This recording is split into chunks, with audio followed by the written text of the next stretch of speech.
Reserva de emergência não é investimento. Reserva de emergência é para usar. Se você não usa, invista. Você certamente já ouviu falar de reserva de emergência e da importância de ter uma, certo? Mas você sabia que a forma como você trata o dinheiro colocado nessa reserva pode estar errada? Assista ao vídeo até o final e entenda de uma vez por todas o que é, para que serve e como montar uma reserva de emergência. A reserva ou fundo de emergência, como o próprio nome sugere, é uma quantidade de dinheiro que você deve manter guardada para situações inesperadas que podem ocorrer.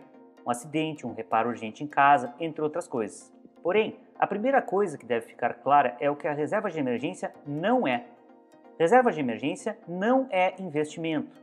Investimentos possuem um objetivo definido, prazo determinável e devem ter a maior rentabilidade possível de acordo com o perfil do investidor. Se a reserva de emergência não é investimento, isso significa que você não deve se importar com a rentabilidade desse valor. Muito se ouve falar sobre os tipos de produtos financeiros mais apropriados para se manter a reserva de emergência. Tesouro direto, CDBs, por exemplo. Mas a verdade é que, na maioria dos casos, a poupança é sim o melhor local para mantê-la. O fundamental da reserva de emergência é ter alta liquidez. Isso significa poder usar o valor imediatamente, mesmo no domingo ou em um feriado à noite. Afinal, emergências não têm hora para ocorrer. É por isso que o Tesouro Selic, por exemplo, não serve, pois o valor estará disponível apenas no próximo dia útil após o pedido de resgate.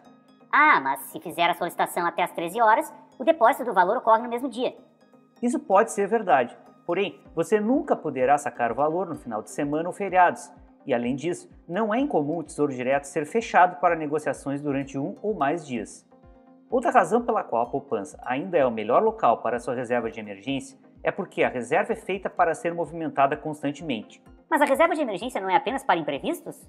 Quando se pensa em imprevisto, logo vem à mente um acidente ou algo semelhante que raramente ocorre. Mas a realidade é que um simples erro de planejamento pode gerar um imprevisto financeiro e ninguém está livre de cometer erros nem planeja cometê-los. Você fez o seu orçamento e projetou gastar determinado valor no mês, mas esqueceu de considerar um determinado gasto. A pior opção será utilizar o cheque especial para cobrir essa despesa, ou, se a dívida for no cartão de crédito, você não conseguirá pagar o valor total da fatura.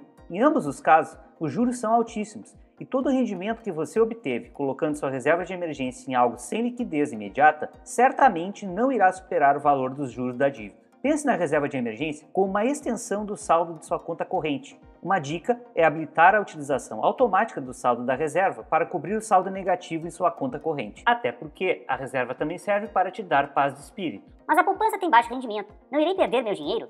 Como dito, rentabilidade não deve ser o foco neste momento. E se você utiliza a reserva de emergência com alguma regularidade, como deve ser, certamente qualquer aplicação com imposto de renda e IOF, como CDBs, Tesouro Direto, fundos de renda fixa, terá menor rendimento do que a poupança. E se você nunca movimenta a sua reserva de emergência, isso é sinal de que é melhor reduzi-la e investir parte do valor.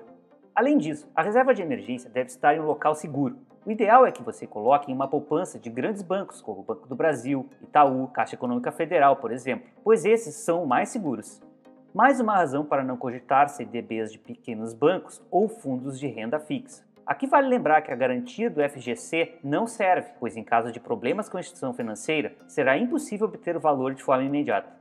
Qual tamanho deve ter a reserva de emergência? Isso depende da situação de cada pessoa, como idade, se tem ou não família, se tem estabilidade no trabalho, se a renda é variável, etc. Em regra, deve ser o equivalente a de 3 a 6 meses dos gastos básicos. O fundamental é que o valor reservado lhe dê tranquilidade. Para montar sua reserva de emergência, é preciso considerar se você possui ou não dívidas. Se possui dívidas, faça o seguinte: pague todas as despesas do mês e 90% do que restar destine ao pagamento das dívidas. Os outros 10% do que restar irão para compor sua reserva de emergência. Do contrário, você provavelmente fará novas dívidas nos casos de imprevisto, comprometendo suas chances de alcançar a liberdade financeira. Se você não possui dívidas, pague as despesas do mês e todo o restante destine à formação de sua reserva de emergência. Apenas após pagar suas dívidas e completar sua reserva de emergência, você deverá pensar em investir. Bem, vamos ficando por aqui. Espero que este vídeo tenha te ajudado a entender melhor o que é e como usar a reserva de emergência. Comente abaixo se você já tem e como utiliza sua reserva de emergência.